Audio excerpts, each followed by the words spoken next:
Your life. Hello everyone, my name is Oren Bar. I'm a physical therapist and I specialize in the treatment of chronic pain.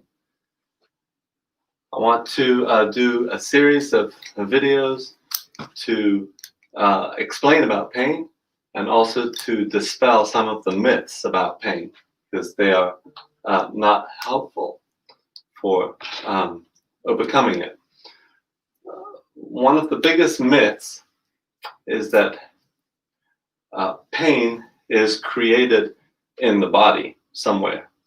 Most people believe that pain is about some kind of bad stimulus or noxious stimulus that happens somewhere in the body, like a limb or the back, where, for example, if you get poked with a sharp object or you have a herniated disc, and that causes a stimulus, a pain stimulus that goes up and to the brain. And in fact, that's a myth. Does not happen ever. There's no pain information that goes to the brain. But there is information that goes to the brain. Okay? So these are the inputs from the body. But these inputs are varied. There's many of them, like hot information, cold information, vibration, chemical information, mechanical information. And these inputs are important, but that's not where the pain happens. The pain happens higher up in the brain. Okay? I want you to think of it like a smoothie. The brain takes information from the body, and that's one ingredient in a smoothie that the brain is creating. It's kind of like adding some ingredients to a smoothie. So this will represent the information that's coming from the body, the information inputs from the body. Okay? Then each person is different in what else they throw into the smoothie. So maybe a person has bad experience in bad pain experiences in the past. The brain takes that information and says, "Oh yeah, I remember these bad experiences. That's like these ingredients right here," and adds it to the smoothie. Okay. Okay. So there, and then maybe the person's in a particular emotional state. So the brain is like, "Oh yeah, this is not a good time for me. I'm already down. So I'm going to throw in this other component. It's another ingredient." Okay. I want you to think of an emotional state, like if you ever had a little girl that you're brushing their hair, but they're angry at you, so that hair brushing becomes very painful for them because they're in a bad emotional state. Okay. What about assessment of danger? Okay. If the brain thinks that this particular event might be very dangerous, then that adds another component to the smoothie. Okay. So that adds it there. That assessment of danger can be so powerful that a person can be in pain even before something physically happens to them. Okay. Knowledge of the situation. Okay.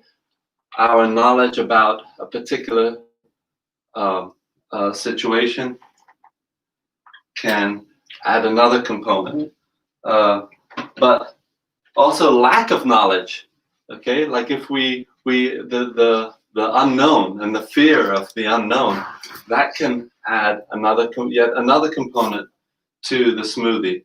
Oftentimes, when we have pain and we don't know why we're in pain, we don't know why we're hurting, and we're going to different professionals, doctors, and so on, and they're all giving different opinions as to what's going on. We're left with this state of unknown that can add to the smoothie. Okay, and also our control state. I'll explain about the control state, but that's like another very important ingredient. The control state is what is the body right now in a state of emergency?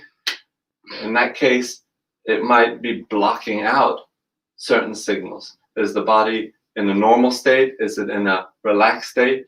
It makes a difference as to what goes into the smoothie. And so basically, the brain takes all these ingredients, okay, and many more that I haven't mentioned, and it just stirs them all up, okay, and it creates a pain smoothie. Now, what does it do with this pain smoothie? Well, if the brain decides that you need to be alerted, you need to be made aware of this particular thing that's going on, then it will present this smoothie to your consciousness. Okay? That's where pain is created. When the brain has taken all these ingredients and then decided that you need to be aware of it, it sends that pain creation, that pain construct to your consciousness, and that's when you feel pain. So the pain is not created in the body.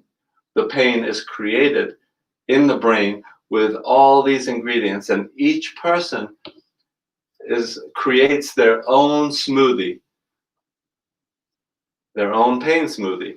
Okay, the good news about this is that whereas a lot of the times people have abnormalities in their body that cannot be altered or cannot be altered very easily. However, some of these other components of the pain smoothie in the brain can be modified.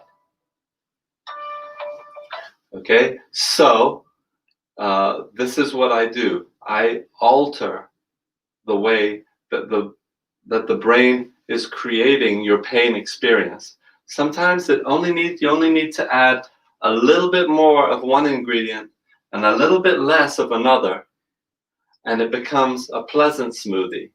Sometimes you'll taste the smoothie and say, this one, I don't like the taste of this one, but maybe if we add just a little bit more honey or a little bit more sugar, then it makes it a pleasant smoothie. Okay, so there's your introduction to the pain smoothie.